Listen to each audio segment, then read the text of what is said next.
नमस्कार, good morning, सुप्रभात। मैं विकास कुमार कुशवाहा आप सभी का अपने चैनल में बहुत बहुत स्वागत करता हूँ। चलिए आइए कुछ ही मिनटों में पिछले 24 घंटे के सभी क्षेत्रों की न्यूज जान लेते हैं। जी हाँ, समाचार की सबसे पहले भारत से शुरुआत करते हैं। भारतीय संसद में आज विपक्षी दलों के सदस्यों की निलंबन के प्रस्ताव को वापस लेने के लिए आज सत्ता पक्ष तथा विपक्ष में सहमति बन सकती है। साथ ही आज संसद में रक्षा बजट और सीमा सुरक्षा पर चर्चाएं हो सकती हैं। केरल विधानसभा चुनाव 2026। जी हां, केरल में विधानसभा चुनाव 2026 बहुत ही ज्यादा नजदीक है, जिसको लेके बीजेपी तथा कांग्रेस तथा एलडीएफ ने अपने उम्मीदवारों की सूची को जारी कर दी, जिसके बाद राज्य में त्रिकोणीय मुकाबले की चर्चाएं हो रही हैं। डिजिटल इंडिया पहल। जी हां, भारत सरकार ने भारत में एआई गवर्नेंस को मद्देनजर रखते हुए डिजिटल इंडिया पहल के तहत नए गाइडलाइंस जारी कर दिए, जिसका एआई का प्रयोग भारतीय सरकारी कार्यों में उचित तौर पे किया जाएगा और सुरक्षित उपयोग सुनिश्चित होगा। केंद्र सरकार ने केरल राज्य में गैस संकट को मद्देनजर रखते हुए आश्वासन दिया है कि स्पेशल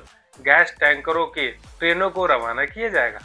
अब आते हैं अंतर्राष्ट्रीय और कूटनीति संबंधित समाचार जान लेते हैं। जी हाँ, इजराइल ईरान वार अपने 18वें दिन पे पहुंच चुका है और हालांकि यह वार अभी भी समाप्त होने की कोई आशंका नजर नहीं आ रही है। हालांकि स्टेट ऑफ हॉर्मुज में बहुत बड़े नौसेनाओं की मौजूदगी के कारण स्थिति और भी ज्यादा गंभीर होते हुए नजर आ रही है, जिसमें अमेरिकी दूतावास ने कूटनीति तौर पर चर्चाएं करने के लिए बात कही और साथ ही इसके वजह से ऑयल सप्लाई चेन को भी बहुत ही ज्यादा आघात पहुंचा है। अफगानिस्तान पाक सीमा सुरक्षा तथा सीमा संकट। जी हाँ, अफगानिस्तान और पाक का वार चल रहा है, जिसमें पाकिस्तान ने अफगानिस्तान के अस्पताल तथा आम लोगों के घरों पर बम्बार्टमेंट किए, जिसमें बहुत सारे लोगों की मृत्यु होने की सूचना प्राप्त हो रही है, जिसका उत्तर देते समय अफगानिस्तान ने आईसीजे यानी इंटरनेशनल कोर्ट ऑफ जस्टिस जो नीदरलैंड हैग में उसे जाने की बात कही है। G20 presidency. जी हाँ, आगामी G20 प्रेसिडेंसी के मद्देनजर रखते हुए भारत में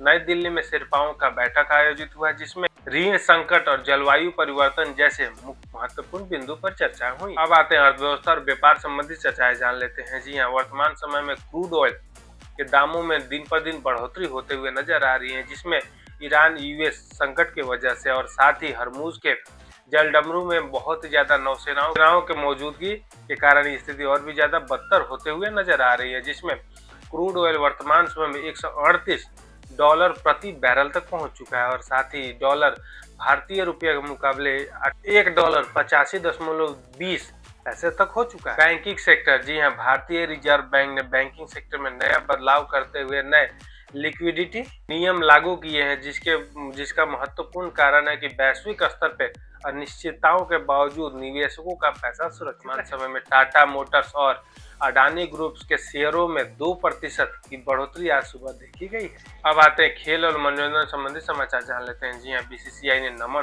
अवार्ड आयोजित किया, जिसमें शुभम गिल को क्रिकेटर ऑफ द ईयर और साथ ही स्मृति मंदाना को महिला वर्ग में सर्वश्रेष्ठ क्रिकेटर चुना गया।